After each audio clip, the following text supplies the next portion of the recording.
be 0. That is so fun. Square root of 0 is 0. Okay, I got D. Which one do you guys think is the most straightforward? 82. Yeah. Yeah, 81 has a lot of concepts in it, right? Because we have like differentiable, continuous, and then we have to think about things.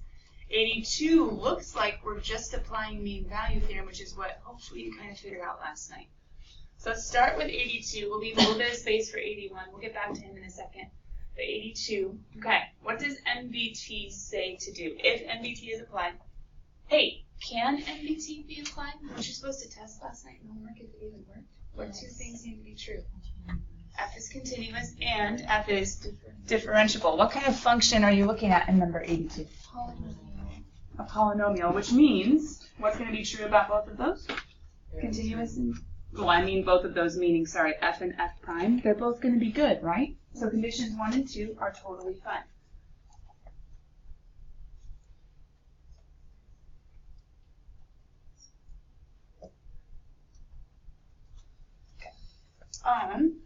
So let's take a derivative. Wait, why am I taking a derivative if the conditions are met? If F is continuous on a closed interval, if F is differentiable, aka the derivative exists on an open interval, then what does MBT say? So what equals? There is an equation. What's the equation? The derivative. So I'm trying to do F prime of C equals F of who's B in number 82? 2 minus F of who's A? All over B minus A. You guys see my MBT equation, the one that's in the big old, well, I guess it's not super yellow, but you want to highlight it over there? So who's my derivative? Hopefully you guys got 3x squared minus 4x. No, minus 4. I am going to come back though and say 3c squared minus 4. Just so that we can kind of connect the idea of f prime of c is really just the derivative with x equals c plugged in, or the idea of x equaling c. I'm coming over here and I'm making this green. What am I trying to remind you that we saw yesterday? What's going on this side of the equation? Average, it's pre-cal stuff. I'm just doing your y2 minus y1 over x2 minus x1. So I just have to go plugging in 2. Did you guys get 0 minus 0? Oh my goodness, is this a Rolle's theorem one? Yes, because f of 2 and f of 0 end up canceling each other out. But guys, no stress. We're doing MBT. It just happens to equal 0. Okay, whatever. Doesn't matter. So then as you guys saw, 4, 0. Yes, it is a Rolle's, but whatever. We found it by just doing plain old MBT. Add the 4, divide the 3, plus or minus square root both sides. So I have the square root of 3 over 2 and the negative square root of 3 over 2. But what do I need to remember about MBT? I'm only looking for the solutions that are between. Yeah. Only the one that's going to be in between 0 and 2. If some of you guys are like, how on earth am I supposed to think about this anyway? Isn't this unit circle?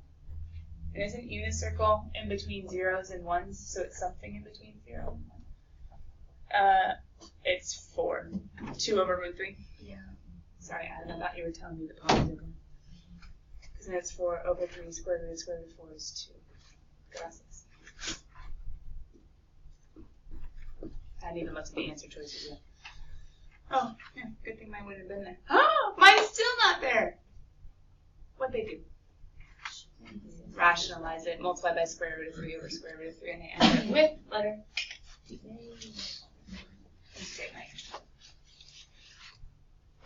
But even then, remember root 3 is just something in between root 1 and root 4, something between 1 and 2. I don't know that. You can kind of think of a decimal-ish. Just have an idea. Okay, we need to pick it. I don't know, which one do you guys want to do next? That was the most straightforward. I think he was probably the easiest as far as not having to think about a lot of deeper stuff. What do you guys think? 81. 81.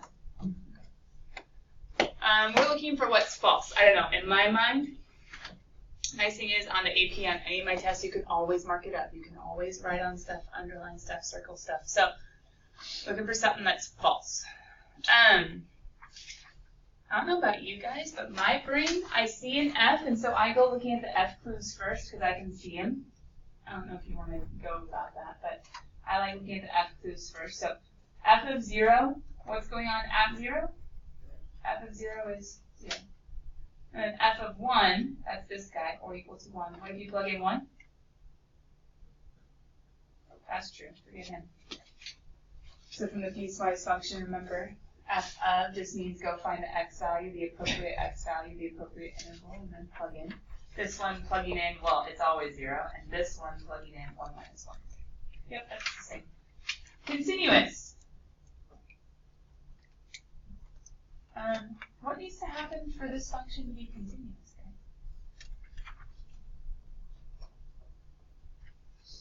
Okay, come on. Yeah, approaching from either side needs to be an agreement, right? Where's either side? What do I have two sides of? That's the only guy, because 1 doesn't connect to anything, and there's nothing before 0, so I need to make sure these two connect. And how do I figure out if they connect? Plug in. Ultimately, I'm taking a limit from above, because it's x greater than 0, a limit from above, and then at. So I'm checking f of 0 must equal the limit as x approaches 0 from above. And the reason I'm checking that, well, I can't come from below. There is no below. It's like a really awkward, just a portion of the graph. So, all right, what I have has to match.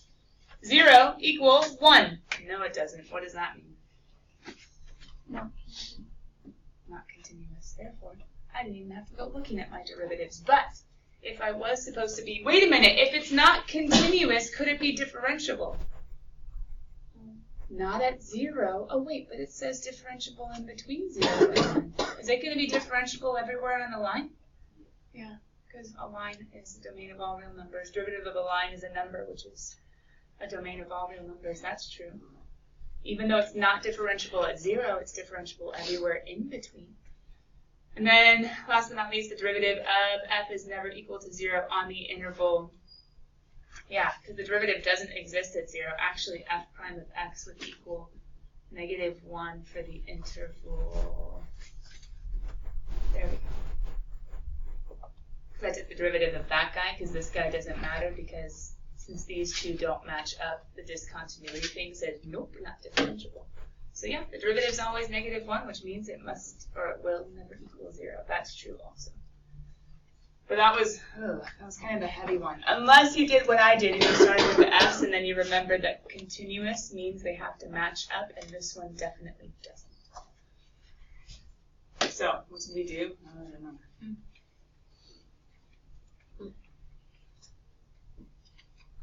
There you go. Look at the question.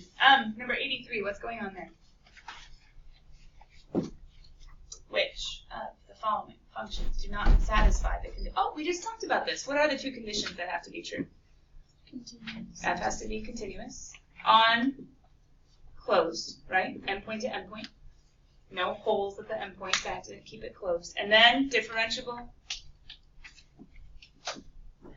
Open. So up here, some of you maybe can see it, and some of you maybe can't. What I've written, I'll put it in black. This clue, a way of remembering it, is endpoint to endpoint. My function must exist. And then this one, my derivative, can't not exist. Can't not, don't think about the grammar. In between. So how do we check it? Well, we ask ourselves, what is your domain? Whose domain? Well, for the continuous one, we ask what is f's domain. And for the differentiable one, we ask what is f prime's domain. So for the original, we ask, for continuous, we ask about the original function.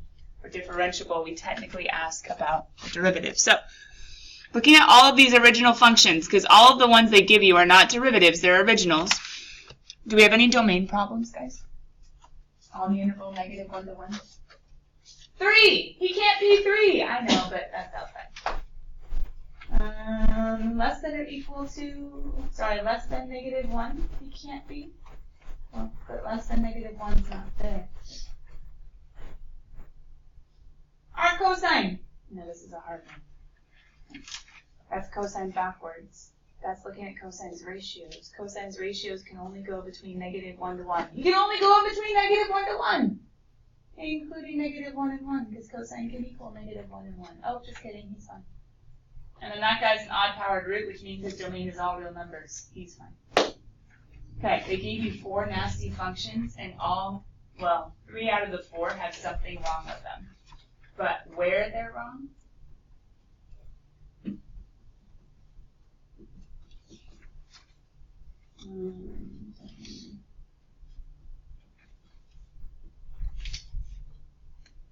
Or I should say where they're right is totally fine in between these 2 endpoints. So continuous, all of them are check. Oh, bummer. These ones are a little variable. How about differentiable? Who should I be looking at?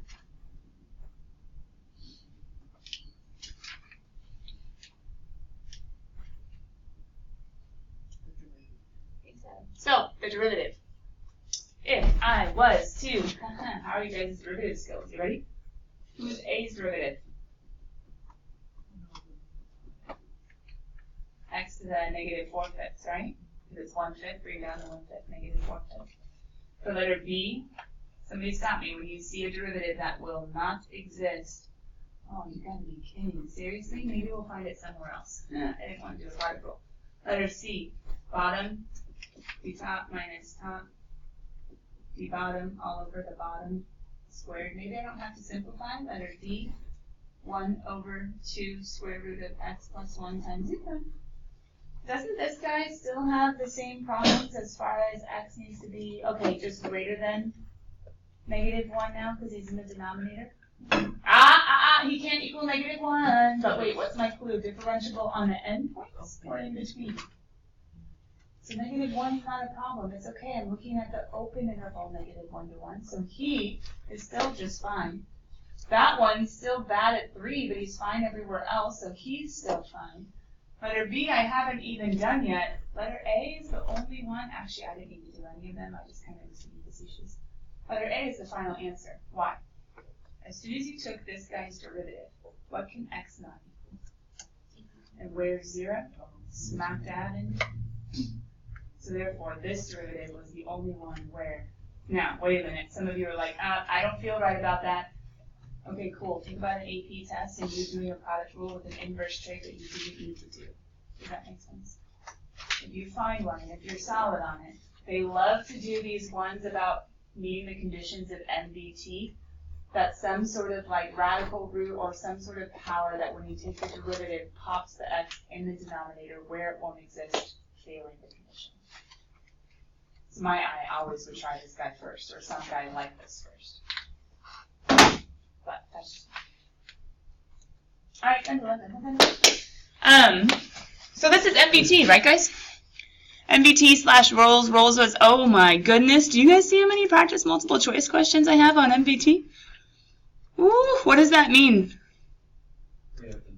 The AP loves MBT. Yeah. This one says about satisfying the conditions of, rolls, that's awkward, I don't think it's an AP. This one says, oh no, 1 is 2, 1 and 2 are true, 1 and 2 and 3, or 1 and 3 and 2, and those are hard. That's a concept-y one, right? This one's going to be it's a function, a solve-y one. This one's going to be a concept-y, but there are equations, so maybe I get to solve. This one is continuous differentiable. I'm pretty sure it's concept-y. Oh, and it's not multiple choice. And then this one says MBT. Okay. There are a lot of AP problems we could do. But let's get back to the basic idea of MBT. This is a problem that you don't need to write into your notes. It's how we would have ended class yesterday if we had had about 5 more minutes if it wasn't chapel day. I am curious if we have any good readers out there that want to read about a suspected pumpkin farmer and what the calculus cop is going to do to him. Anybody? Ready? Set? I have a few. That will be just fine. Come on, you have to have inflection. You have to have some emotion. Can you do it? Make it exciting. Ready, set, go. The calculus cops have set up their elaborate food trap on a busy stretch of road. A suspected pumpkin farmer who uses the road daily to haul his pumpkins to market is suspected of tonic speeding well beyond the posted limit of 55 miles per hour. The calculus cops aim to finally ticket this unlawful transporter of seasonal boards. The calculus cops set up 5 miles apart from each other, each parked furtively behind a piece of scenery. Calculus cop A spots the farmer with his jalopy loaded down with the jack-o'-lanterns. As the farmer passes cop A, he is clocked at a paltry 50 miles per hour. Cop A could have sworn the farmer waves at him as he drives by. Cop A immediately radios calculus cop B 5 miles down the road, whereby cop A starts his timer. 4 minutes later, cop B clocks the farmer cruising by at only 55 miles per hour. He clearly sees the farmer wave at him with a giant grin that would make a jack-o'-lantern jealous. After a quick calculation on his field-issued TIAB calculator, he pulls out with his lights on to issue a speeding ticket to the ornery pumpkin farmer. For what speed can calculus cop B ticket the farmer? Would this ticket hold up in a court of law? Why not? Let's not necessarily go to the court of law question. However, mathematically, how fast could he give a ticket to the guy for? Talking about rates, right? Were they able to clock all of his speeds along the way? All they're able to do is calculate his average. How would they calculate his average? Wait, they know 50 and 55. Yeah, they can't get him for 50 or 55, right? But what can they get him for? What other information do you guys see besides 50 and 55? How far apart they were. So how far did he go? So if we're trying to think about, good old-fashioned average rate. Doesn't rate, in some senses, equal distance over time? Right? It's a rearrangement of that DIRT formula from a long time ago, probably like physical science, middle school. Rate equals distance over time. Change in distance over change in time. Change in y's over change in x's. So average rate. He went 5 miles in what amount of time? 4 minutes. Uh-oh. Mrs. Leon. Dimensional analysis. What do we need to get rid of because we don't want it? Why do we need to build a bridge? To get to hours. So there's 60 minutes in 1 hour. What was his average rate, guys?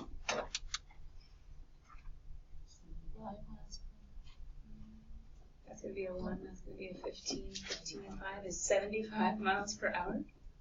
Whoa! That's his average? He's going to make an accident with jack-o'-lanterns all over the place. That's not good. Surprised his car held up. Wait, why am I saying that? Because if his average is 75, and if he starts going 50 and he ends going 55, he picked up speed fast because he had to go above this and go on an average. Anyway, a little bit intense. But what do we know from calculus? If this is the average rate, what does MDT say?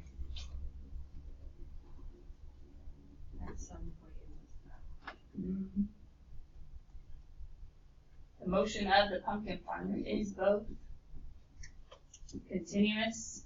Why? Did he ever just randomly disappear or go from one spot to another without smoothly connecting? No. So continuous and differentiable. Did his rates ever randomly jump without having to transition from one rate to another? No. Your speedometers don't randomly just go from like 20 to 50, right? There's a movement in between. So since motion is both continuous and differentiable, we know that the guy's instantaneous rate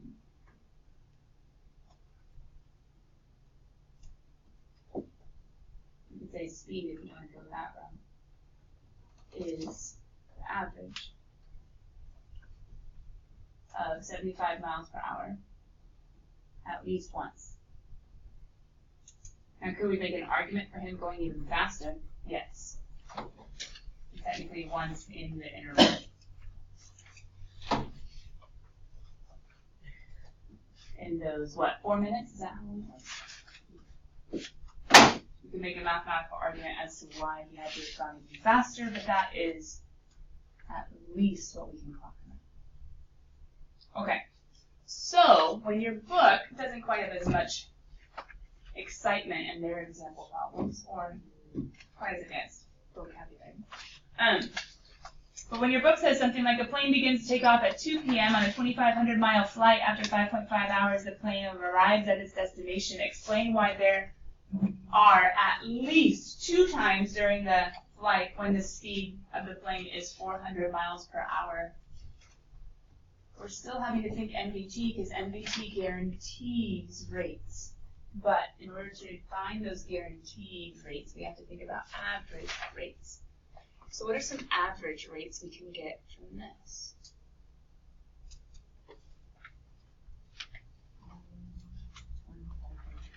Oh, that's right. Yeah, from what you just saw with the pumpkin farmer, can't we say average rate is just equal to distance over time? The distance over time would be 2,500. All over 5.5.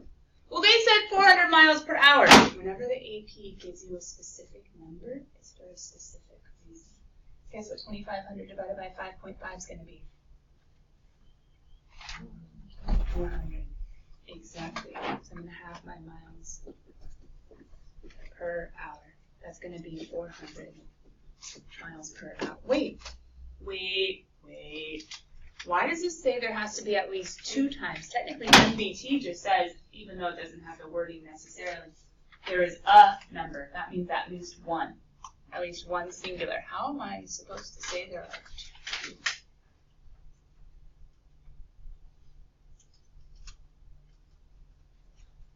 MBT says at least 1.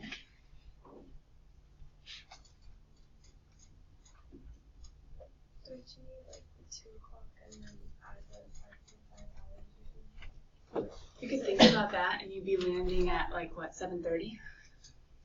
Is it like an interval? Kind of. I mean, you could. I mean, there is an interval. I don't mean to say there's not. So you could say something like hours from noon being your reference point, so then 2 hours from noon, and then like 7.5 hours from noon. Is it because of the plane ascent and then descent?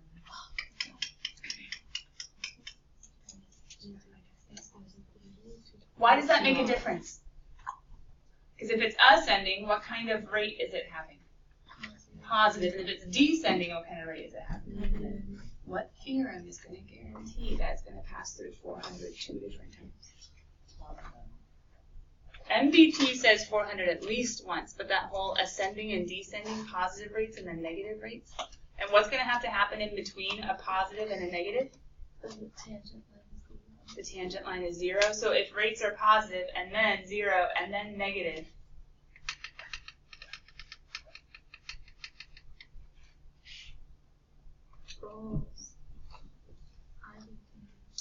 rules, I see what you're thinking, Mariah, because you're thinking like it starts on the ground and ends on the ground, kind of. Like there's guaranteed a 0, but they're asking about the 400. So we don't want to think about the 0 per se, but there is going to have to be some place where the plane does have like a 0 vertical velocity. Still going to have a horizontal velocity, otherwise it's going to be plummeting to the ground, but we'll have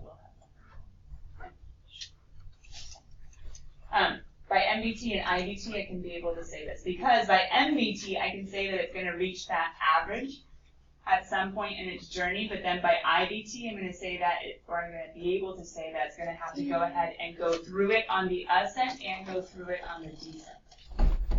I can use both of them.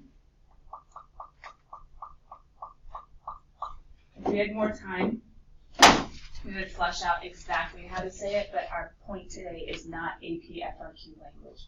So for right now, I'm just going to say yes by MBT and IBT. Is that okay? Okay. Let's go ahead and we have a couple like weird-ish problems. There's another weird-ish problem. Did you guys have number 66 in homework? I don't think you did you? Ooh, speaking of homework, grab out homework. Speaking of homework, grab out homework. I don't know if we're going to be able to go over homework questions per se because we have talked a lot about MBT today, and maybe with the multiple choice at the beginning of homework and maybe with a couple extra examples, some of you might be able to finish it up a little bit better tonight or try to answer some of your own questions. I think at the beginning of class tomorrow we won't have a homework due. We might do a couple more multiple choice practice, but we might also see what questions are left after you revisit the ones you're stuck on tonight, okay? Well, let's go ahead and at least get the evens so that you guys can tell whether they're right or wrong. And if there is something quick and an even that you guys want to ask, you definitely can. But I'm going to have you kind of like ponder this homework a little bit longer tonight. You don't have to resubmit it or anything like that, but if you do have ones you're stuck on, evens or odds, I'm going to have you ponder it a little bit more tonight, and then bring me what questions you want me to cover for homework 3.2. Sorry, homework number 18. Tomorrow. So number 6. Wait, this is 3. No, this is right? That's weird. It looks like just a critical number. Taking the derivative set equal to 0, which happens at -3, your x-intercepts are there. Number 16. Oh, you're showing Rolle's theorem. Is that what it is? There you go. You're showing Rolle's theorem. So continuous and differentiable, check. If you plugged in 0 and 6, they're both f of A will equal f of B, f of 0 will equal f of 6, or -6, sorry. And so it happens at -3, which is an interval. The second guy, f of -1 and f of 1 do end up equaling each other. Okay, ironically, they equal 0. Again, it's not always like that, but these two are.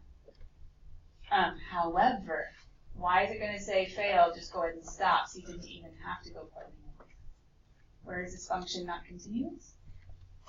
0, and 0 is in between. So forget it. Rolle's doesn't apply. You could have stopped at the very beginning. If you saw x can't be 0, it's in between. We're done. Number 22.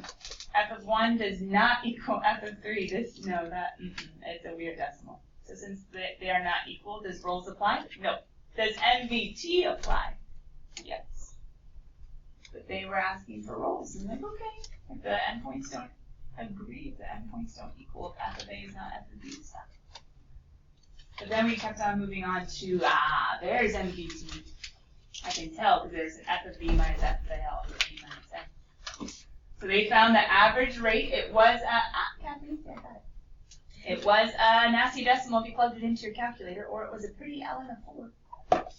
The reason they're still taking the derivative, they're taking the derivative and doing an average because NVT applies on this interval. ln does have a domain problem.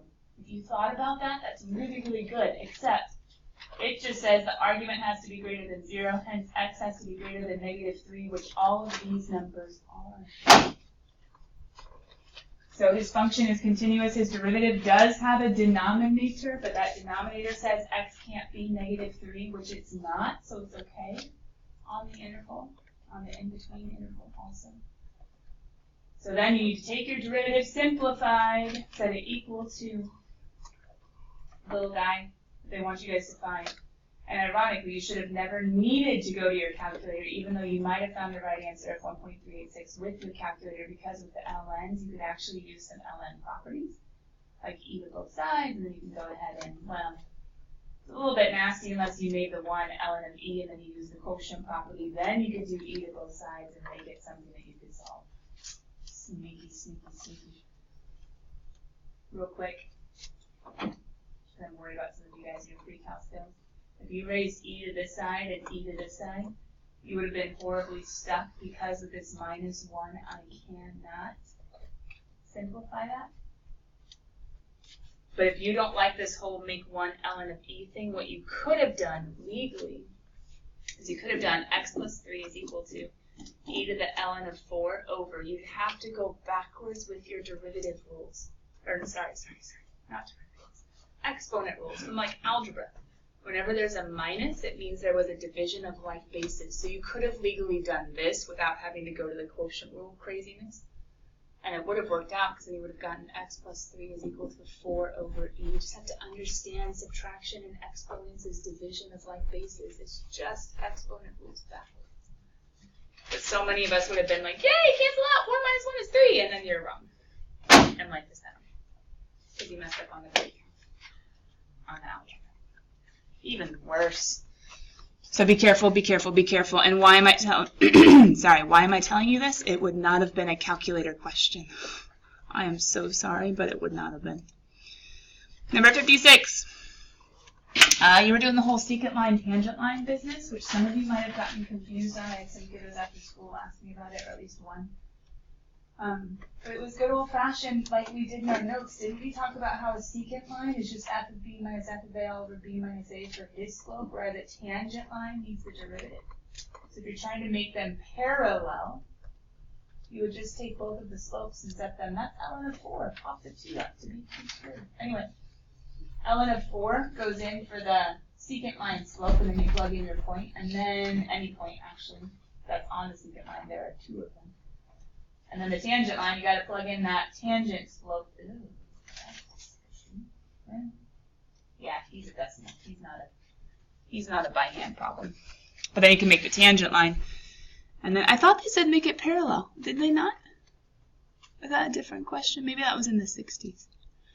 Are there any of the evens? Just because I have it up, I have the solutions. Any of the evens you want me to slow down on or go revisit real fast? Okay, what's your job tomorrow? Beginning of class? Have ready for me.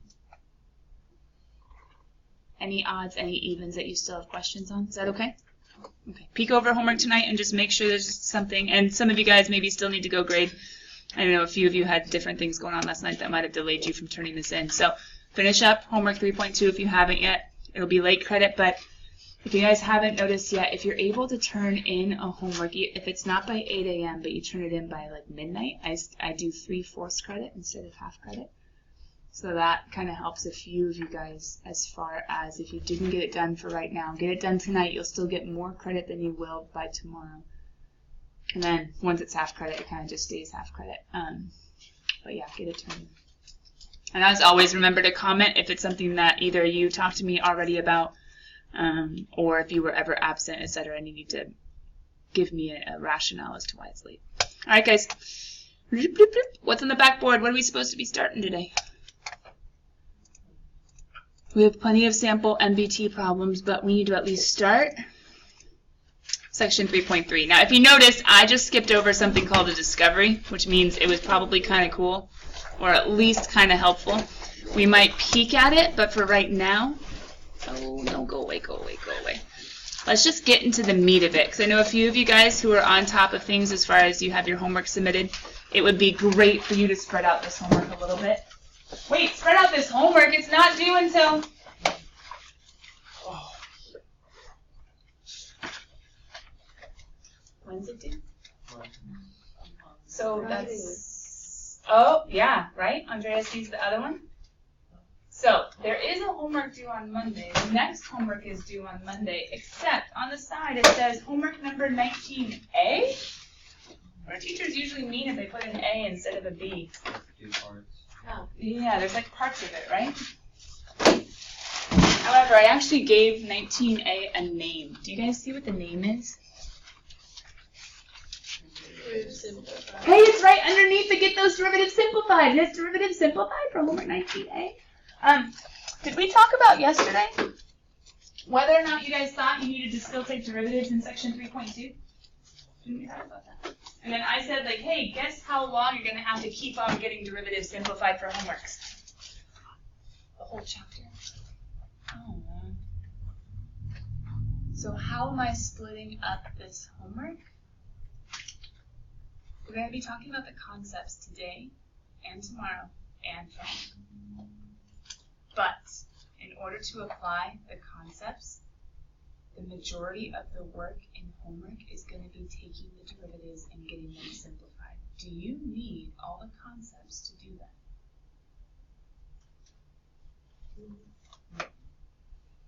So you guys go ahead and get this page down, but then I'm going to pull up the homework from this section and show you what I mean by homework 19A. Yes, it's going to have its own little Google Classroom thingamabob. Ooh, speaking of Google Classroom thingamabob, remind me about a bonus opportunity coming your way.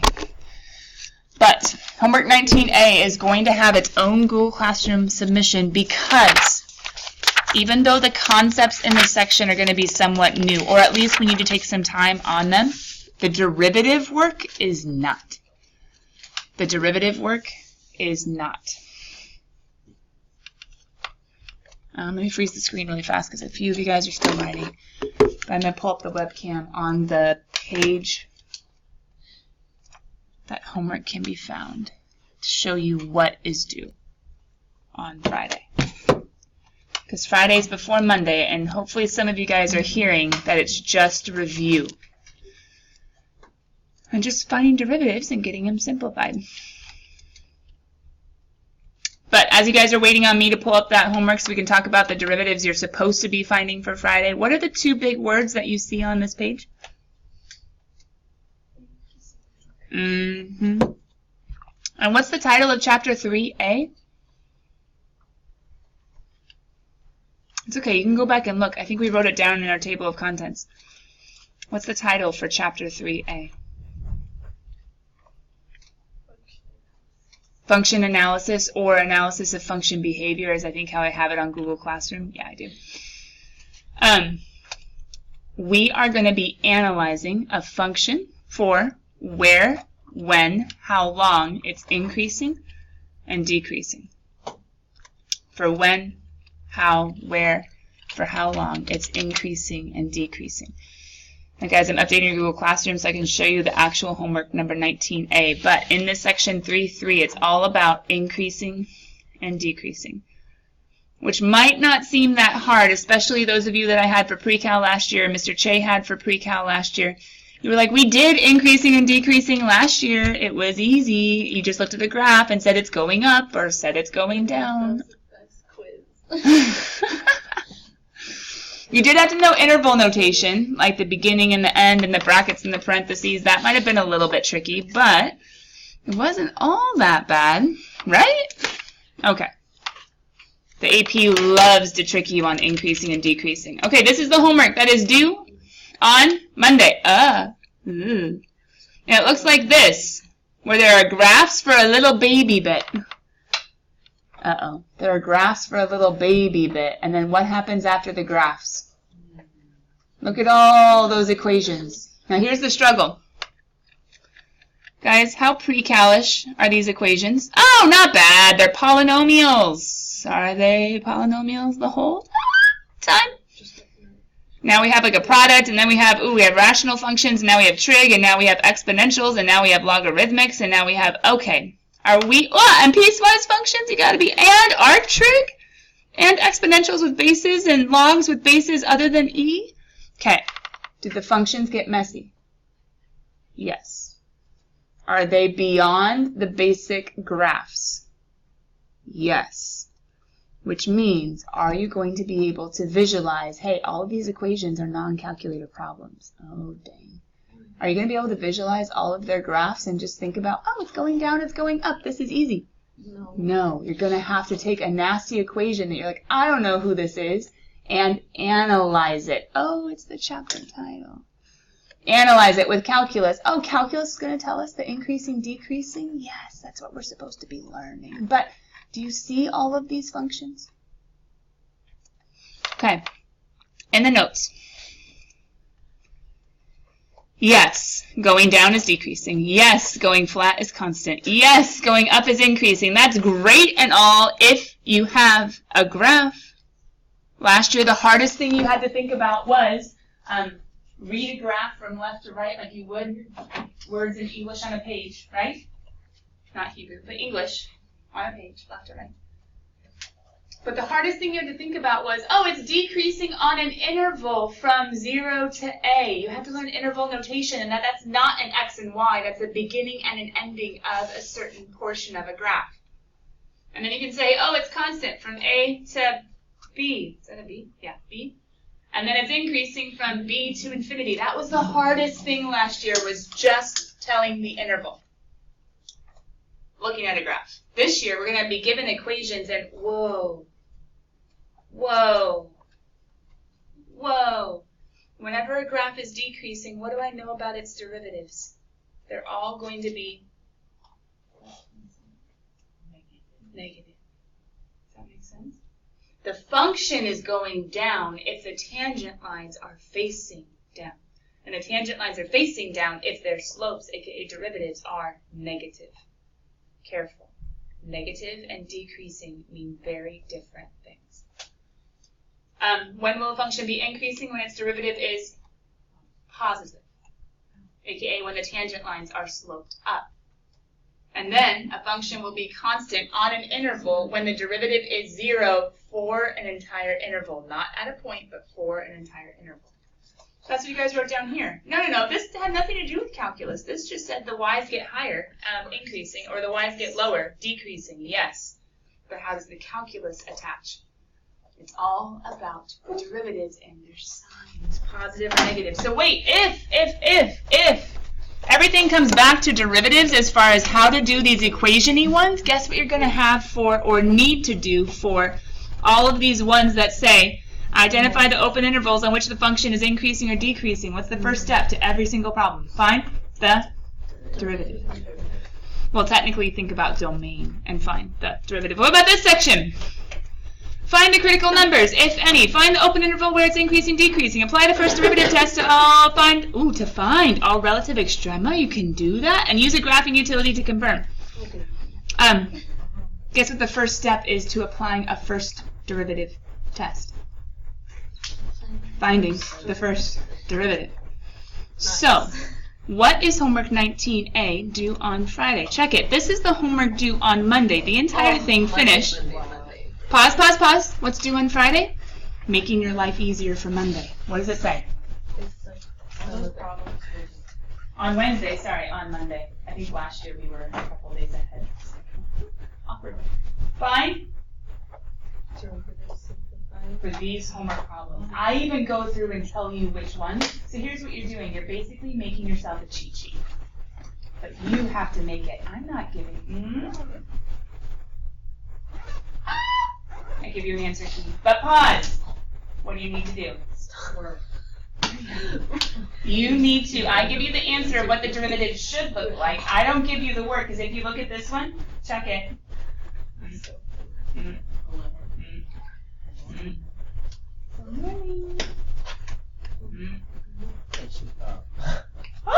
I give you a little bit of work, but pause. Do you guys see how there aren't just derivatives, but there are also critical numbers? Have we already learned how to do critical numbers? And DNEs? Oh my goodness. Now, pause. This is CalcChat work. What does that mean about CalcChat work? They skip steps. It's not always complete, right? So therefore, when you guys are doing your, I need to get back to the assignment, else you're going to start memorizing all the answers before you even, just kidding. You wouldn't do that, would you? You need to make a derivative worksheet. You need to name it homework 19A. You need to submit it with your work online. You are trying to make your derivatives match, because think about it. If you can't even find the derivative, how are you supposed to use it? Does that make sense? If you can't even find your critical numbers, how are you supposed to use it? So what's due on Friday? Literally, derivatives. Of who? Of these equations that we're going to have to analyze for increasing, decreasing, and we'll learn how to tomorrow. But for right now, can you start taking derivatives tonight? Oh yeah. Start playing with those derivatives, guys. They're going to be interesting. Some of them are going to be easy. Some of them are going to be advanced. Let's see how you do. Make it match with the answer key. Bye, guys. That show is so inappropriate.